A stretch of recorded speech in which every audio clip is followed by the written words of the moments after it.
Welcome to Jewelry A to Z for Fall 2020. I'm Belinda Belisle, the instructor, and I'm so happy you'll be joining us for this Zoom adventure. This video is designed to give you an overview of the projects we're going to be working on during this fall section. It also provides you with a supply list of the items you'll need to be successful at making these projects. If you have any questions about the supplies, please don't hesitate to contact me directly. Once again, welcome to our class. Now come along with me as we take a look at the projects.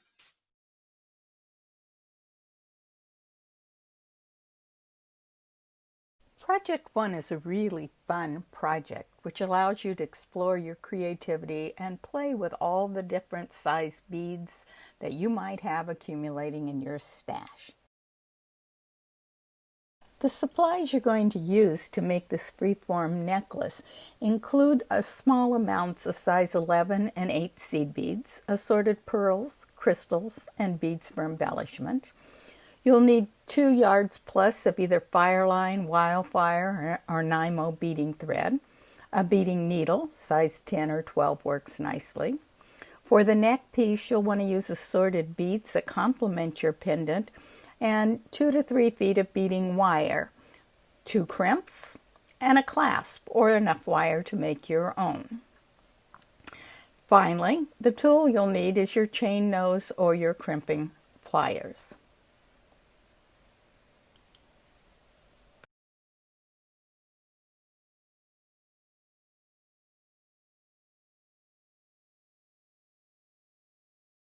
You'll have instructions for Project 1 each week. However, in anticipation of your supplies, there are a few things you should be aware of if you are not already. If you are confused by the terminology used in beading, you probably are not alone. Some of my students have been most confused by the difference in the terminology between wire, beading wire, and thread. Let me see if I can help a little bit here. To work with the seed beads, we're going to be using either a very fine thread, you would be familiar with some of this, say, in pearl knotting, or a monofilament thread, commercially known as Fireline or Wildfire. For our purposes, both Fireline and Wildfire are equal. They are very strong, thermally bonded threads that will hold up well in your project. A beading wire, on the other hand, or also labeled as bead stringing wire, is not to be confused with the wire we actually use in the jewelry construction. This wire is a series of finer cords put together to give us a flexible piece of wire that we can use to string our beads on. You will know this as the core for your necklaces or your bracelets. They are not interchangeable wires, and each has its own specific use.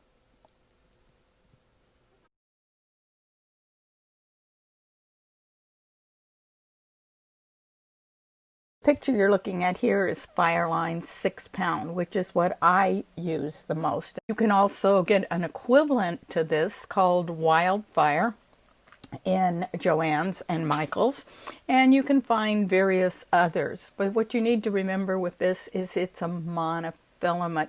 It's a fishing line, and it has enough body to hold your beads without being overly thick.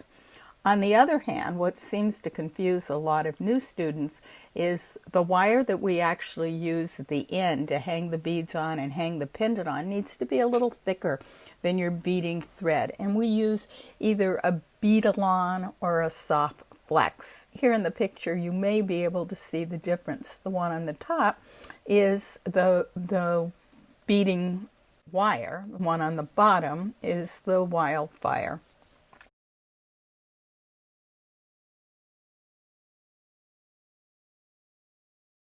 Finally, to complete your necklace, you will need to add a clasp. And you can either purchase the clasp, pre-purchase it. Here's a couple of different varieties.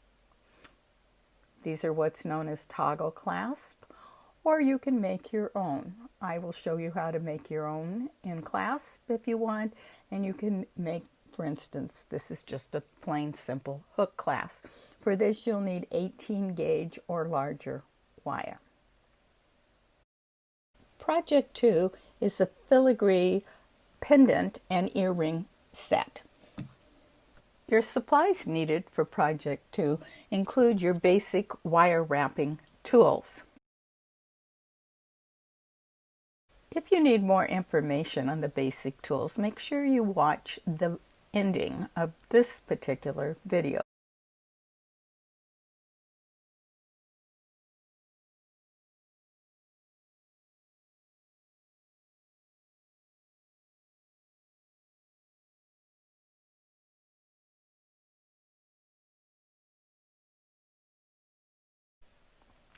You will also need 18 or 20 gauge wire and 28 or 26 gauge wire.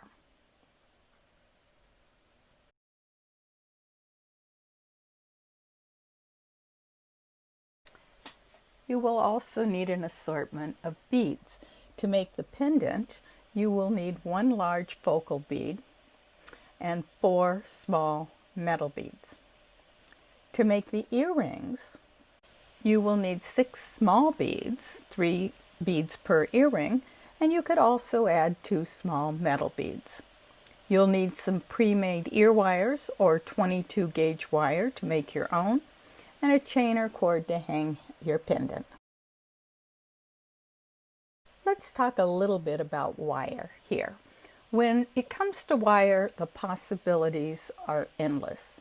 Wire comes to us in a combination of metals and sizes. Our job is to use the correct size for the project we need. What you see here is a combination of wires that I use.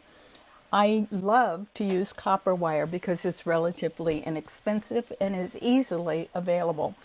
I purchase the 1-pound packages or put-ups, usually from Rio Grande in Albuquerque, New Mexico. They also have precious metals and almost every gauge that you can imagine. However, I also use a combination of what is known as craft wires. In the top right-hand corner, the purple one, is a artistic wire, which is readily available at Joann's and Michael's, and is a very nice wire to play with. The coloring, however, is not as stable as an uncoated wire, and you want to be careful if you're going to use it on something where the coating may get scratched off. Parawire is also another good craft wire. Either one of these, however, if you use them in the copper, the silver, or the brass, you'll be very happy. Of course, you can also use the Beadalon, and Beadalon is a very nice craft wire. Any of these wires will work for the projects that we're doing in class. The key here is to make sure you have the right size. For your reference, I have posted on our Facebook page in the Files section a sheet that designates what the various gauges of wires are best used for.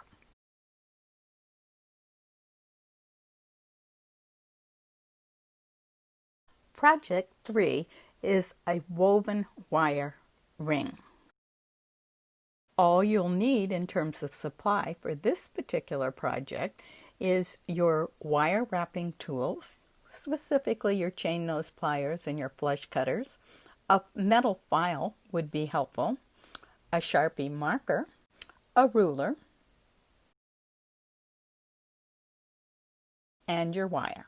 In this project, you can use either 20 or 22 gauge wire. Our final project is a wire Kumi Homo bracelet. For this particular project, you'll be using the Kumi Homo loom and your wire. You can use, as I have, readily available craft wire from Joann's. We will also talk later about using specific types of bobbins with Kumi Homo or specific weight. If you don't have these, no problem. The supplies you need include the disc. Again, you can use a round disc or a square disc. 26 or 28 gauge wire. I've used two particularly different colors. Two ribbon end clasps approximately 3/8 of an inch wide. Some E6000 glue. 3 jump rings to attach the clasp. A pre-made clasp or 18 gauge wire to make your own. Approximately 2" of extender chain. Let's talk about ribbon ends. You can leave your bracelet unfinished by just bending the ends back and pinching them. However, if you want a more professional end, you can purchase something known as a ribbon end. These are easily found at Michael's or Joann's. The size that works best are 3/8 inch. You simply open them up with your pliers, put a little of the E6000 glue on, slip your bracelet in, pinch it close with your pliers, and you have a nice finished end ready to attach your clasp.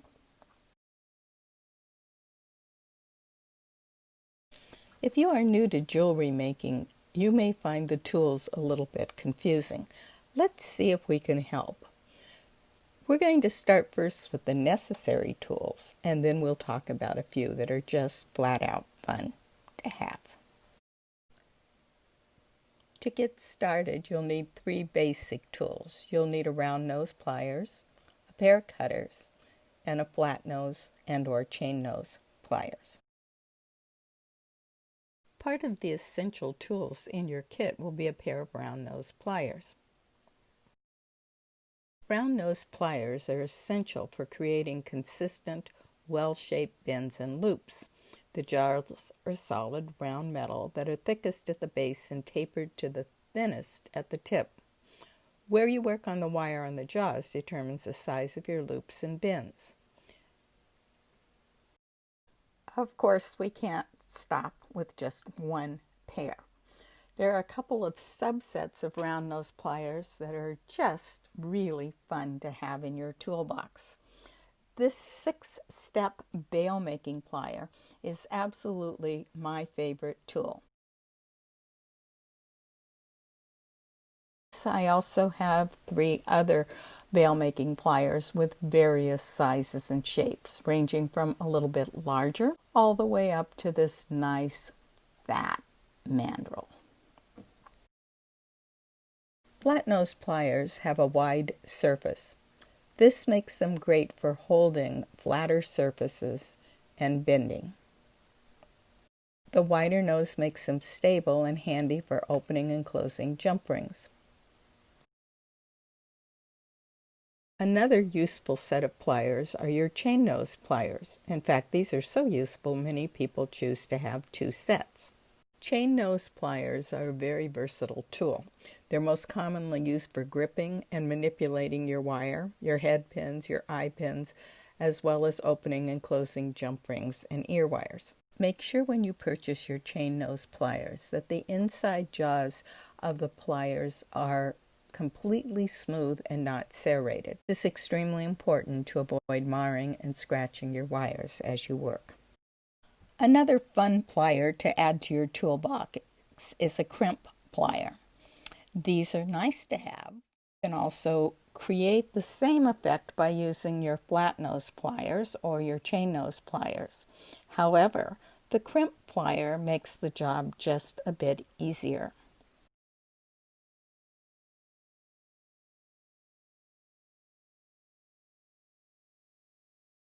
We have 2 types of cutters that are very helpful. We have a flush cutter and a double flush cutter. The term flush means level or straight and on the same plane. Flush cutters cut a wire level. A double flush cutter cuts straight across on a level plane regardless of which side of the cutter you use.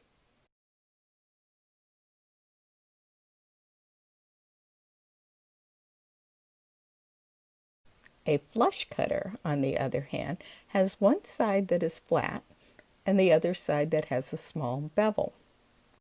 the flat side of the cutter is placed against the wire, you will have a nice straight cut. If the beveled side of the cutter is placed against the wire when you cut, you will end up with a little point on your cut. Both types of cutters are very useful. However, you will probably find you would prefer one over the other.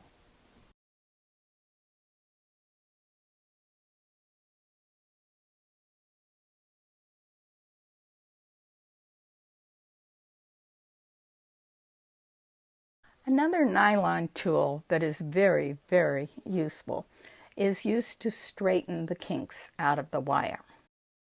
I saw this tool for years hanging on the wall in Joann's and Michael's and couldn't figure out if it was worth the investment.